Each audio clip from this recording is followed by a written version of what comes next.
Mereka pun mengobrol dengan asyiknya, hingga sampailah pada pembahasan utama. Setelah mereka menghabiskan makanannya, "Wat, apa kamu gila, mau mencari wanita lain untuk suamimu?" Pekik Dina. "Iya, aku belum mau hamil saat ini, aku masih ingin berkarir," jawab Alena dengan mantap. "Apa kamu gak takut suamimu jatuh hati pada madumu nantinya?" tanya Dina.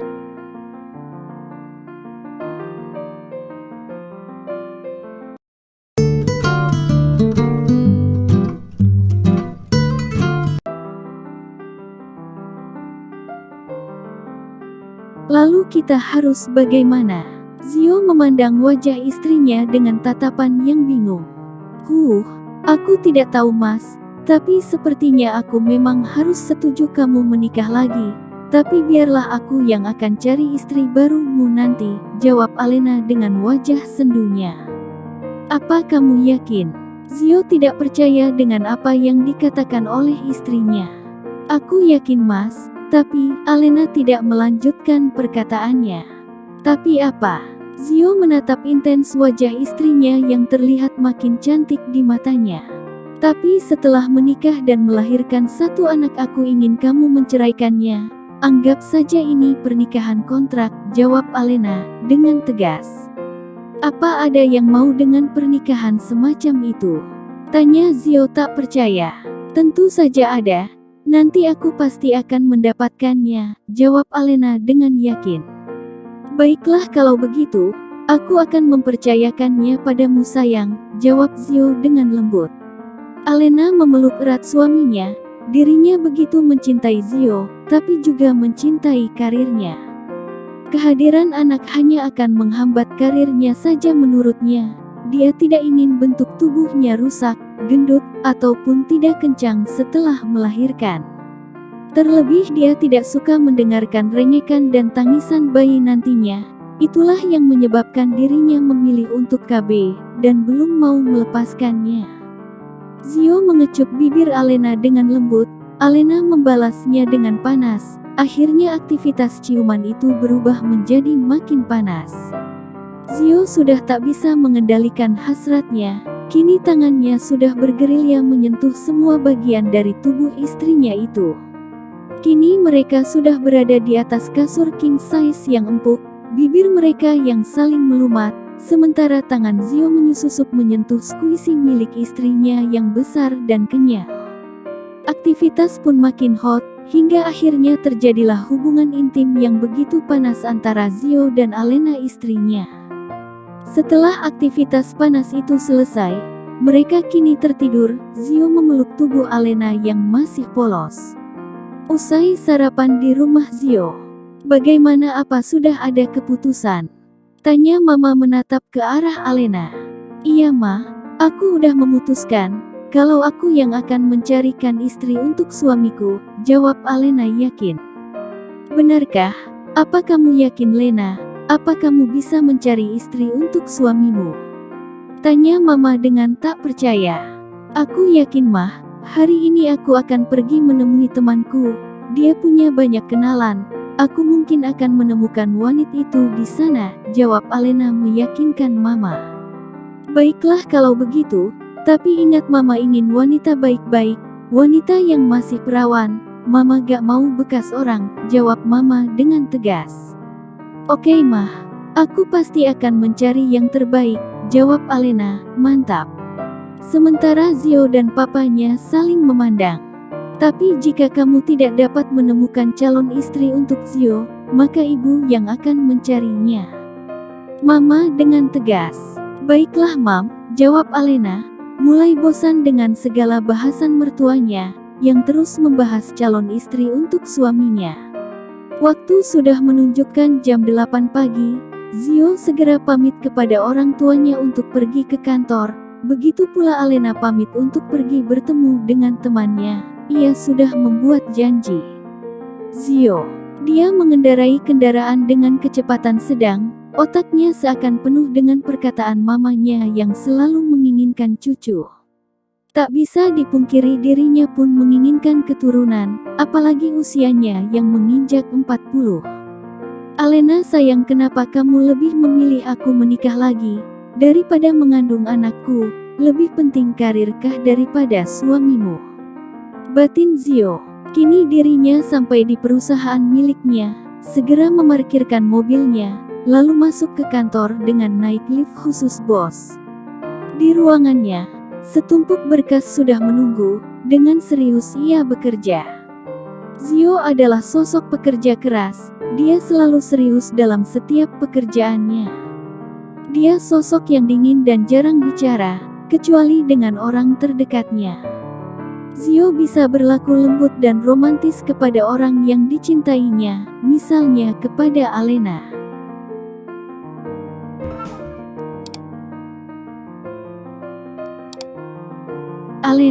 Alena melajukan mobilnya dengan cepat, dia ingin segera sampai di Cafe X untuk bertemu dengan temannya. Aku akan mencari wanita kalangan menengah ke bawah, dengan wajah biasa saja, dan tak pandai merias diri, supaya Mas Zio tidak jatuh cinta padanya.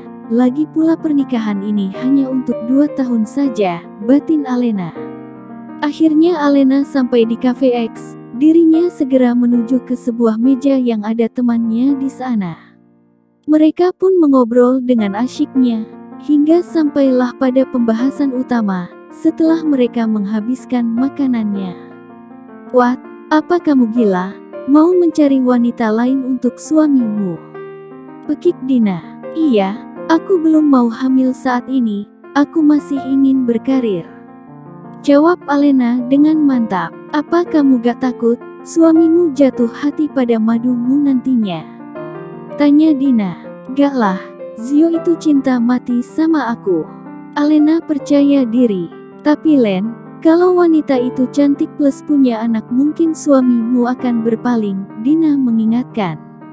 "Aku sudah atur semuanya, mereka akan nikah siri, dan hanya akan nikah selama 2 tahun, setelah itu anak itu milik kami, maksudku milik Zio dan orang tuanya, kamu tahu kan aku malas ngurus anak kecil," jawab Alena, dengan yakinnya kalau Zio tidak akan mencintai wanita lainnya.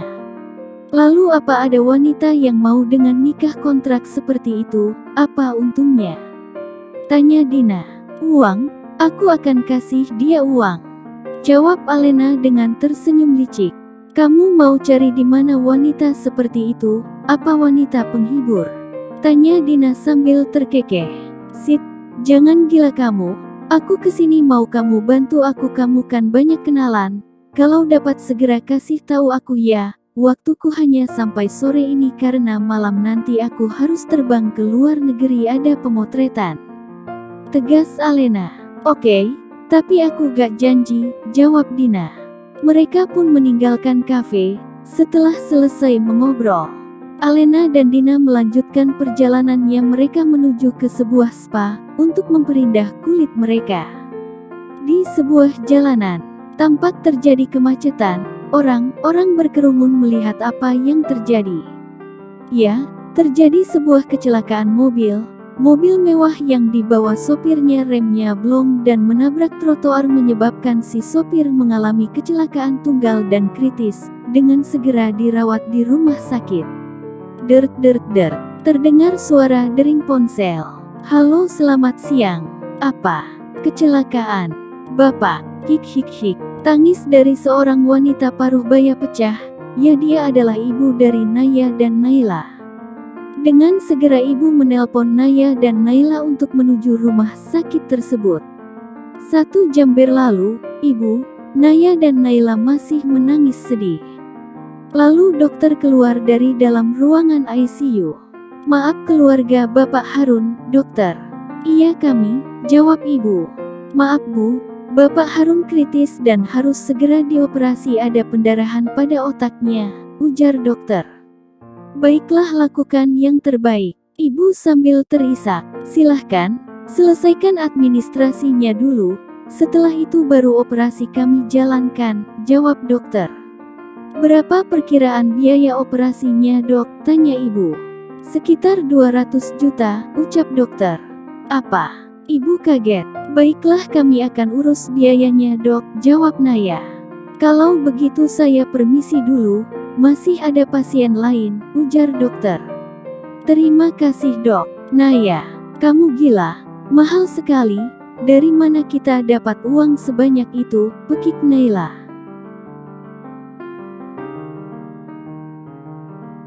Kebingungan melanda ibu, Naya dan Naila. Kak Nay bukankah pacarmu kaya? Kenapa kakak tidak pinjam uang dulu sama dia? Ujar Naya dengan wajah penuh harap pada kakaknya.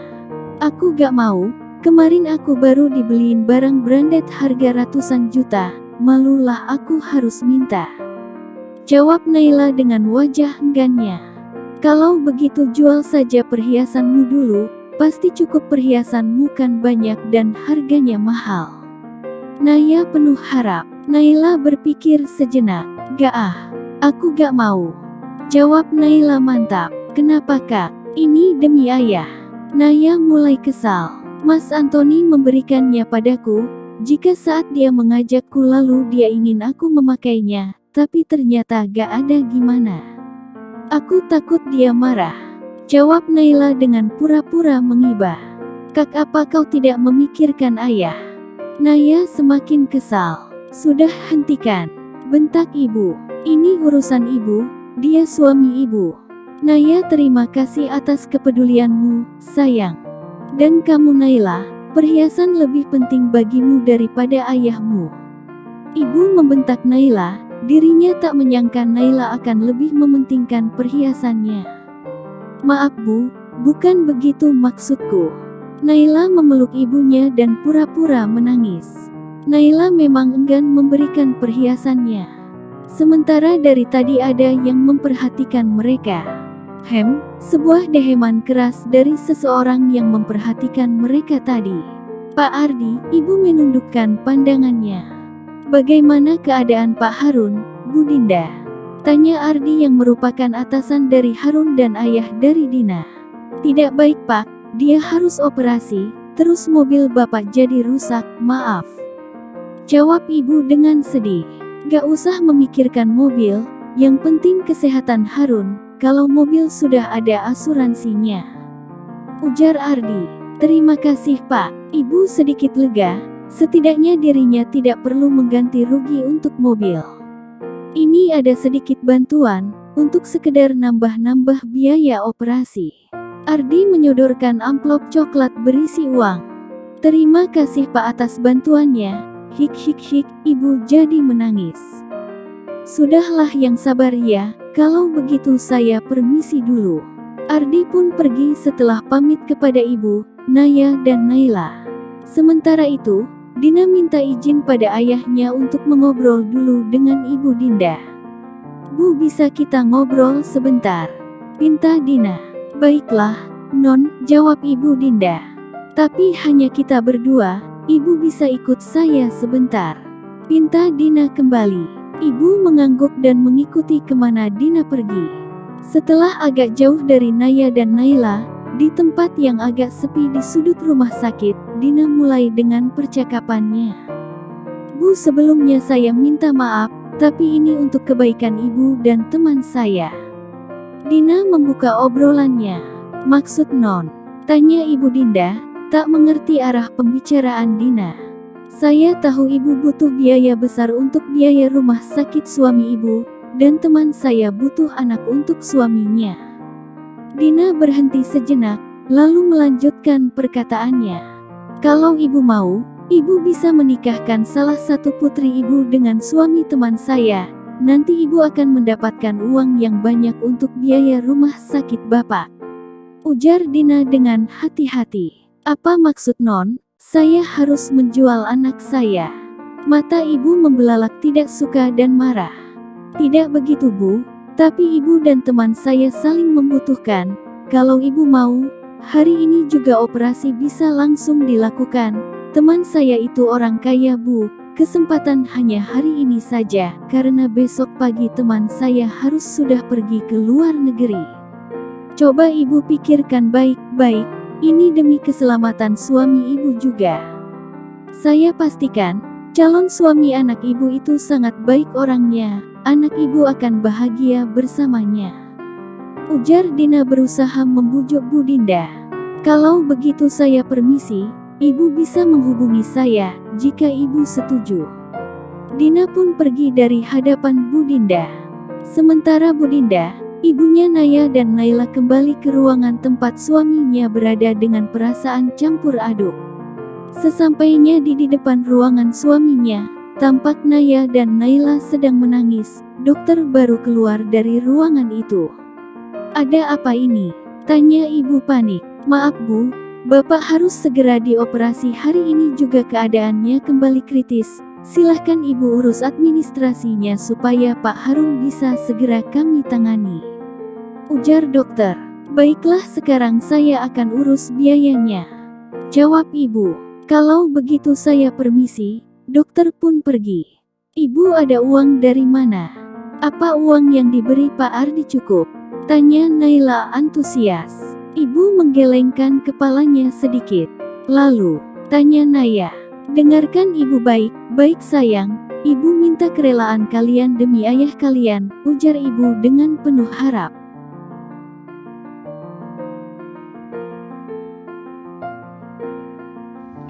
Terima kasih ya karena kalian udah nonton videonya sampai selesai. Beri dukungan channel ini dengan subscribe, like, dan komentarmu juga. Ditunggu juga saran dan kritikmu. Sampai jumpa lagi di video selanjutnya. Salam Mira Story Channel.